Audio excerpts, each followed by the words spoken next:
Bonjour à tous et bienvenue sur Horizon Domotique. Aujourd'hui on découvre le protocole de communication MQTT. MQTT c'est un peu le vilain petit canard des protocoles de communication. Il est pas vraiment bien compris ni bien connu. Et pourtant il est utilisé dans plein d'applications, dont la domotique et dont Home Assistant.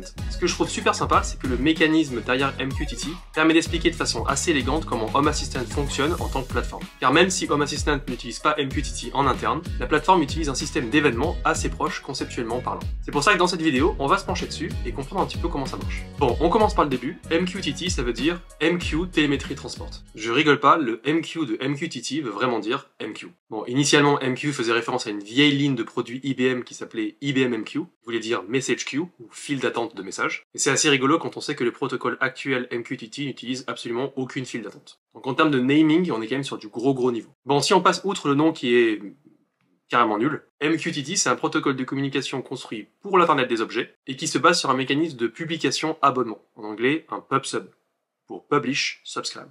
Ce protocole fait la promesse d'un temps de réponse extrêmement rapide grâce à une quantité de données nécessaires extrêmement faible. Voilà le genre d'analyse qu'on peut trouver sur le temps de réponse pour transmettre la même quantité de données en MQTT et HTTP, HTTP étant le protocole sur lequel est construit l'Internet moderne. Et c'est pour cette raison que MQTT est utilisé dans des applications bien plus critiques et bien plus complexes que la domotique personnelle, celle que l'on traite quotidiennement sur cette chaîne. Pour vous donner deux exemples, la Deutsche Bahn, l'équivalent de la SNCF mais en Allemagne, utilise MQTT pour synchroniser tous ses trains et tous les affichages des horaires en temps réel dans toutes ses gares. Et Meta utilise MQTT pour les fonctionnalités de messaging sur Instagram et Messenger, surtout pour réduire l'utilisation de la bande passante pour ses utilisateurs. Donc on est quand même sur du très gros niveau en termes d'application. Bon, du coup, MQTT, c'est un mécanisme de publication-abonnement, un PubSub. Mais du coup, un PubSub, qu'est-ce que c'est ? Alors on va faire un petit peu de théorie de la communication avant de revenir sur le cas pratique de la domotique, mais c'est vraiment nécessaire pour comprendre l'importance d'un PubSub. Donc imaginons un petit village avec des habitants qui ont l'habitude de donner des objets qui sont plus utilisés. Certains ont des choses à donner et d'autres sont intéressés par récupérer certaines de ces choses. Si Alice par exemple veut donner son canapé, elle doit savoir qui dans son village est intéressé par recevoir un canapé, ce qui est assez logique. En fait, en y pensant, pour troquer de façon optimale dans ce petit village, il faut que chaque habitant ait la connaissance de toutes les volontés de tous les autres habitants du village, sachant que cette connaissance, elle peut évoluer au fil du temps. C'est pas parce que Bob voulait une table basse hier qu'il la voudra toujours aujourd'hui. Même sur un exemple si simple, on sent que la quantité d'informations à savoir en amont par chaque acteur du petit village est quand même vachement importante. Il y en a un petit peu de partout, c'est dupliqué parmi tous les habitants, ça peut se désynchroniser assez facilement, si par exemple Bob prévient Alice d'une certaine volonté mais oublie de mettre dans la boucle Marc, ça devient vite compliqué, et plus il y a d'habitants, plus ça se complique exponentiellement. Allez, maintenant on va introduire un mécanisme de PubSub dans notre village pour optimiser le truc. Ce qu'on va faire, c'est qu'on va construire un bâtiment en plein milieu du village qui va faire office de poste. Une poste un peu améliorée, vous allez voir par la suite. Donc il y a deux parties importantes dans un mécanisme de PubSub, la publication et l'abonnement, publish et subscribe. Côté publication, au lieu de devoir connaître qui est intéressé par quoi et de communiquer soi-même avec les autres habitants du village, ce qu'on va faire, c'est qu'on va demander aux gens qui ont quelque chose à donner de publier une petite annonce à la poste. Et côté abonnement, ce qu'on va faire, c'est qu'on va demander à tous les gens qui sont intéressés par un canapé de s'abonner, également au bureau de poste, à tous les messages du type don de canapé. Pour l'instant, je passe assez rapidement sur le type de message, on verra ça plus tard. Et dans tout ça, le rôle de la poste, c'est d'être l'unique source de savoir de qui a besoin de quoi à quel moment. À savoir, qui est abonné à quel type de message.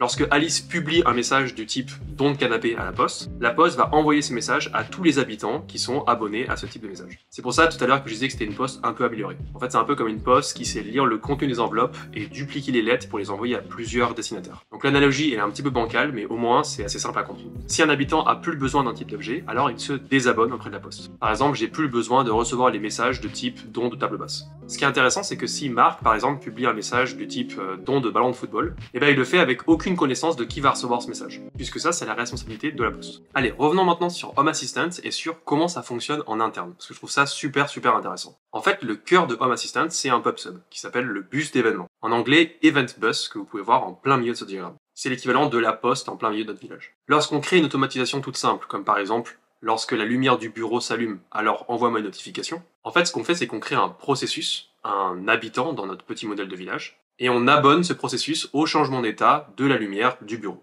Petite parenthèse, ces petites automatisations sont vraiment super simples à créer. Je vous conseille la vidéo qui s'affiche à l'écran et qui sera en lien dans la description si vous voulez apprendre comment faire. Donc en fait, les responsabilités de chaque composant de Home Assistant sont vraiment super bien isolées. D'un côté, on a le composant qui va gérer la lumière. Lorsque la lumière du bureau s'allume, ça va être à lui de publier l'événement, la lumière est allumée, sur le bus d'événements d'Home Assistant. Voilà, ça c'est sa responsabilité. C'est un composant qui gère la lumière, du coup il gère la lumière, tous les événements qui se rapportent à cette entité et il a absolument aucune connaissance de qui va consommer ces événements par la suite. Ensuite, on a le bus d'événements qui va recevoir cet événement et qui va le transmettre à tous les composants qui ont souscrit à ce type d'événement. Et dans ces composants, on a notre petite automatisation. Voilà, ça c'est la responsabilité du bus d'événements d'Home Assistant. Et enfin, notre automatisation est déclenchée par le fait qu'elle reçoit l'événement, et c'est comme ça qu'on reçoit la notification. Si vous êtes curieux, vous pouvez voir le trafic du bus d'événements sur Home Assistant. Il suffit de se rendre dans Outils de développement, puis dans l'onglet Événements. Ici, on peut souscrire à des événements avec la partie Écouter des événements. Par exemple, écouter l'événement Horizon domotique. Commencer à écouter. Et en haut, on peut déclencher des événements. Par exemple, Horizon domotique.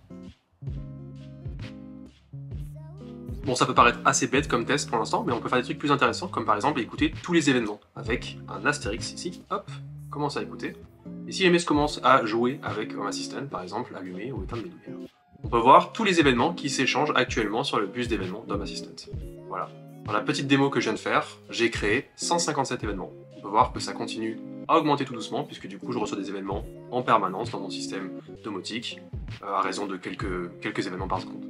Petite remarque intéressante, petit fun fact de Home Assistant, même le front-end, c'est-à-dire le dashboard qu'on voit sous nos yeux, est un client du bus d'événements. C'est pour cette raison que si par exemple je duplique mon dashboard et que j'appuie sur allumer la chambre sur le dashboard numéro 1, on peut voir que sur le dashboard numéro 2, c'est mis à jour instantanément.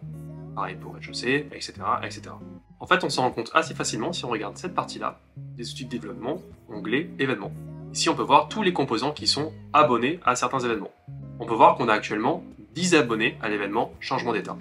Si jamais je prends mon dashboard Home Assistant et que je duplique plein de fois pour avoir plein de versions différentes de mon dashboard Home Assistant, et que je rafraîchis cette page, on peut voir qu'on sera passé à 23, par exemple. Si je les ferme tous, je mets partout, hop, là, je suis repassé à 7.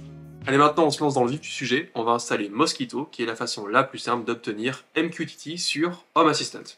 Alors on se rend dans Paramètres, Modules complémentaires, Boutique de modules complémentaires, et on télécharge Mosquito Broker. Installé. Une fois l'installation terminée, je vous conseille de cocher le lancement au démarrage, puisque c'est quand même un composant essentiel d'un système domotique, et on clique sur Démarrer. Normalement, il n'y a aucune configuration à faire pour que la donne tourne normalement. Une fois lancé, vous pouvez aller voir le journal, normalement il n'y a pas grand chose, on va avoir quelques lignes vertes qui disent que tout a bien marché. Dans la partie configuration, comme c'était dit avant, il n'y a rien à toucher. J'attire juste l'attention sur le fait qu'on a des ports particuliers pour utiliser MQTT. C'est des ports par défaut, voilà, le protocole MQTT normalement c'est souvent sur le 1883. Et c'est écrit là, si vous voulez le changer, vous pouvez le changer, mais il n'y a pas besoin. Ensuite, ce qu'on va faire, c'est pas forcément nécessaire, mais franchement c'est recommandé pour que ce soit beaucoup plus propre. On va créer un utilisateur spécifiquement fait pour être utilisé avec MQTT. Donc on va dans Paramètres, on va dans Personne, on va dans Utilisateur, Ajouter un utilisateur. On l'appelle comme on veut, je vais l'appeler MQTT. On met un mot de passe qui est fort. Là, je vais mettre test 1, 2, 3, 4, parce que du coup, c'est une instance de test de Home Assistant. Il faut vraiment que ce soit un mot de passe qui est fort. Ne peut se connecter uniquement à partir du réseau local, parce qu'on va l'utiliser qu'en local. Administrateur, créé. Et ensuite, la dernière partie d'installation, paramètres, appareil et services. Normalement, on doit avoir MQTT qui a été automatiquement découvert. Si c'est pas le cas, toujours pareil, ajouter l'intégration, MQTT, on fait comme ça, comme vous voulez. Normalement, si on clique sur configurer, valider, il y a tout qui devrait bien se passer. Terminé. C'est pas fini. On clique sur configurer, on clique sur reconfigurer MQTT. On nous a en fait généré un nom d'utilisateur et un mot de passe par défaut, un mot de passe qui est ultra long. Ce qu'on va faire, c'est qu'en fait, on va le changer. MQTT et on remet celui qu'on a créé juste avant. C'est beaucoup plus propre, encore une fois. Suivant. Activer la découverte, on laisse cette option activée. On va voir plus tard ce que c'est dans la vidéo. En fait, pour faire simple, on laisse tout par défaut et on clique sur valider.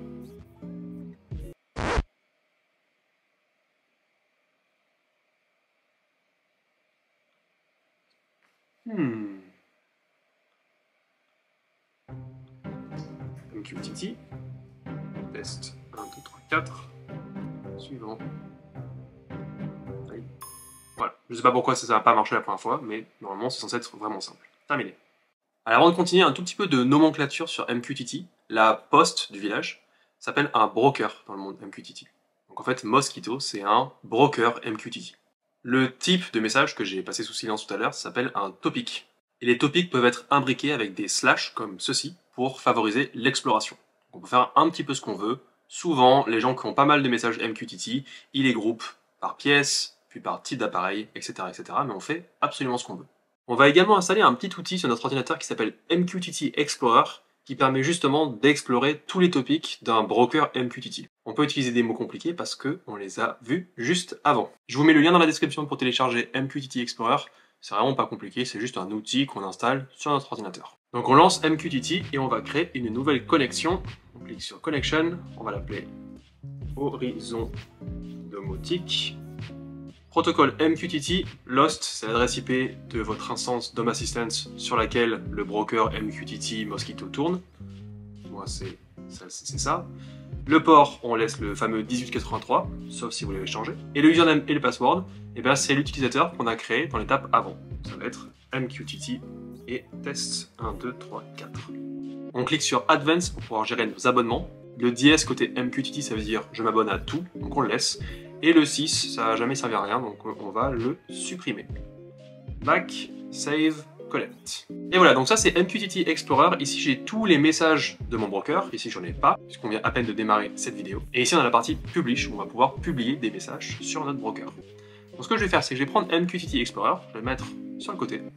Je vais prendre Home Assistant, je vais aller dans Paramètres, Intégration, MQTT, Configurer. Voilà, ici c'est là où on peut voir aussi les messages sur le broker.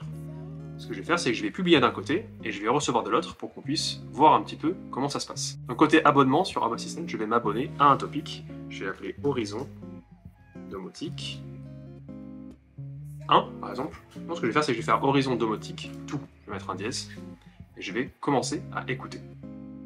Voilà, donc là, je me suis abonné à tous les messages sur les topics qui commencent par Horizon/Domotique. Côté MQTT Explorer, je vais publier quelque chose sur un de ces topics. Donc dans Publish, je vais mettre Horizon Domotique. On va commencer par 1. Et je vais mettre YOLO. Publish. Et voilà. Donc là maintenant, j'ai reçu mon message côté Home Assistant. Donc là, c'est pas juste de MQTT à Home Assistant. MQTT a publié au broker. Et le broker a publié Home Assistant parce qu'il était abonné, parce qu'on écoute un sujet, on est abonné à un sujet. On peut voir que sur MQTT Explorer, sur la partie Publish, on a deux options quand on publie un message. On a un truc qui s'appelle QoS et on a un truc qui s'appelle Retain. Retain en anglais, c'est la rétention d'un message. Je vais vous montrer par une démo, ça va être beaucoup plus facile. Ce que je vais faire, c'est que je vais arrêter d'écouter sur Home Assistant, je vais rafraîchir la page pour pas avoir le message. Voilà, donc là, j'écoute rien, entre guillemets. Et ce que je vais faire, c'est que côté publication, je vais publier une nouvelle valeur sur Horizon Domotique 1.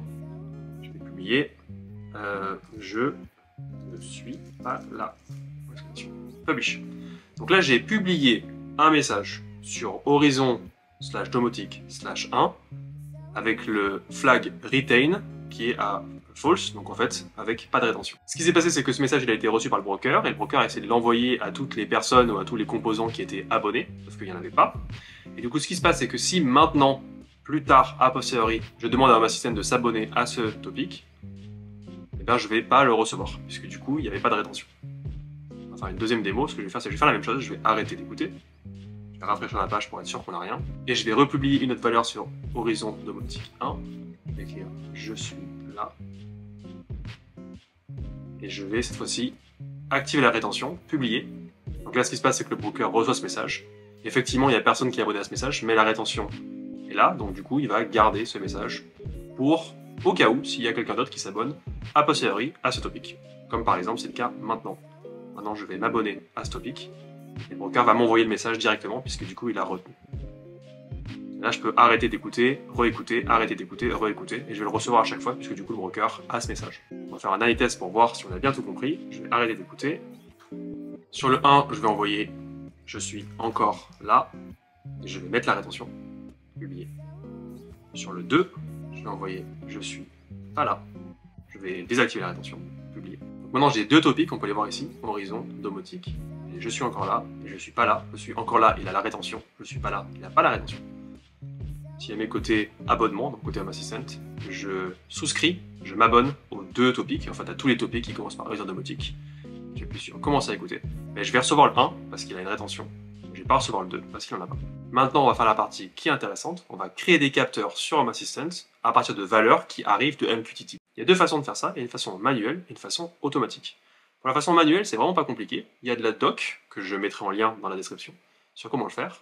Ça va se passer dans configuration, dans nos fichiers de configuration, donc dans configuration.yaml. On va rajouter quelques lignes, c'est franchement pas compliqué. Le premier tag c'est MQTT. On va dire ce qu'on veut rajouter, donc on va rajouter un capteur. On va lui mettre un nom, là j'ai choisi MQTT Sensor 1. Un unique ID, j'ai mis la même chose, ça permet juste de pouvoir faire de la personnalisation côté front-end derrière plus facilement. On va mettre le fameux topic sur lequel on va écouter pour avoir l'état de ce capteur. Donc là j'ai mis Horizon Domotique Découverte MQTT, parce que c'est une vidéo d'Horizon Domotique sur la découverte MQTT. Et j'ai mis Sensor 1. J'ai juste rajouté une Unit of Measurement, une unité de mesure, et j'ai dit que c'était des watts. Ce qu'on va faire, c'est qu'on va enregistrer notre configuration.yaml. Outil de développement, vérifier la configuration. La configuration, elle est valide. On descend, on recharge la configuration, on va recharger qu'une petite partie de la configuration, la partie entité MQTT configurée manuellement. On clique dessus, ça se recharge. Maintenant, si je vais dans état et que je cherche MQTT, je vais avoir mon capteur qui s'appelle MQTT Sensor 1. Pour l'instant, il a une valeur inconnue. Pourquoi? Parce que j'ai jamais publié sur ce topic. Ce qu'on va faire, c'est qu'on va le faire maintenant. On va publier sur ce topic. Donc, je vais réutiliser MQTT Explorer et je vais publier sur le topic Horizon /domotique découverte MQTT sensor 1. Je vais publier, par exemple, 78. Publish. Donc on peut voir maintenant que notre capteur a été mis à jour avec la valeur que j'ai publiée. Donc là c'est pareil, c'est MQTT qui publie quelque chose au broker et le broker qui publie à un de ses abonnés, et c'est ce capteur. Là, on peut voir tous les topics. Donc là, j'ai mis Horizon, Domotique, Découverte, MQTT, Capteur 1, j'ai 78. Et ici, j'ai mon 78. Maintenant, on peut faire ce qu'on veut avec ce capteur. C'est un capteur normal. Par exemple, pouvoir l'intégrer sur mon front-end, modifier le dashboard, ajouter une carte, je vais rajouter par exemple une jauge, MQTT Sensor 1, je vais la mettre de 0 à 200 par exemple, enregistrer. Et voilà, maintenant j'ai mon petit dashboard qui m'affiche mon capteur MQTT, et juste à côté j'ai MQTT Explorer, et je peux changer sa valeur. 89, publish. 178, publish. 0, publish. Alors ça c'était la façon manuelle de créer des capteurs MQTT sur Home Assistant. Donc on ouvre le fichier de configuration et on définit notre capteur, on définit le state topic, le topic sur lequel on veut écouter pour l'état du capteur, etc. etc. Donc ça c'est la façon manuelle. Il y a un concept de découverte automatique sur MQTT côté Home Assistant. Il y a également de la doc là-dessus que je mettrai dans la description. Voilà, ça s'appelle MQTT Discovery, ça veut dire découverte MQTT. En fait, ce que c'est très simple, c'est un topic MQTT particulier qui est utilisé par Home Assistant pour automatiser la création de capteurs. C'est un peu méta, c'est on crée des capteurs MQTT en envoyant un message MQTT. On n'a pas besoin d'ouvrir de fichier de configuration. C'est intéressant de connaître ce concept, mais c'est pas quelque chose qu'on va utiliser manuellement. En fait, c'est plutôt des outils qu'on va utiliser qui supportent ce concept de découverte automatique par Home Assistant.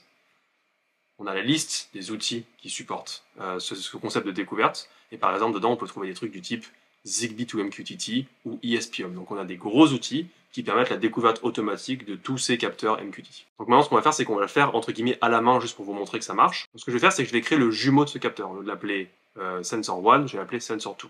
Et encore une fois, au lieu de le faire depuis les configuration files de Home Assistant, je vais le faire directement depuis MQTT. Je vais quand même commencer par ouvrir les fichiers de configuration parce que je vais vous montrer que l'information qu'on va mettre dedans, ça va être très proche de ça. En fait, ça va être la même information, sauf que là, c'est en YAML. On va le mettre en JSON, mais c'est exactement pareil. Donc, en gros, ce qu'on va faire, c'est qu'on va publier sur un certain topic, je vais vous dire lequel, un JSON qui va être en fait la même chose. Donc, ça va être un JSON qui va dire voilà le nom du capteur, ça va être MQTT Sensor 2. Unique ID, ça va être la même chose. Le state topic, j'ai mis la même avec un 2 à la fin. Et le unit of measurement, j'ai aussi mis des watts. Donc là, attention, on n'est pas en train de gérer la valeur du capteur. On est en train de faire découvrir à Home Assistant un capteur. Donc du coup, le topic, il est assez particulier. C'est le topic de découverte Home Assistant. C'est celui-là. Home Assistant. Voilà. Ça, c'est le topic de découverte Home Assistant. Après, on met le type de capteur qu'on veut. Donc là, c'est les sensors. Après, on met une clé unique. Donc là, j'ai mis le même nom que le capteur, MQTT Sensor 2. Et ça finit par config. Si on fait ça, si jamais j'appuie sur Publish, je vais créer un capteur dans Home Assistant sans passer par les fichiers de configuration. Démonstration, je vais dans Outils de développement, État.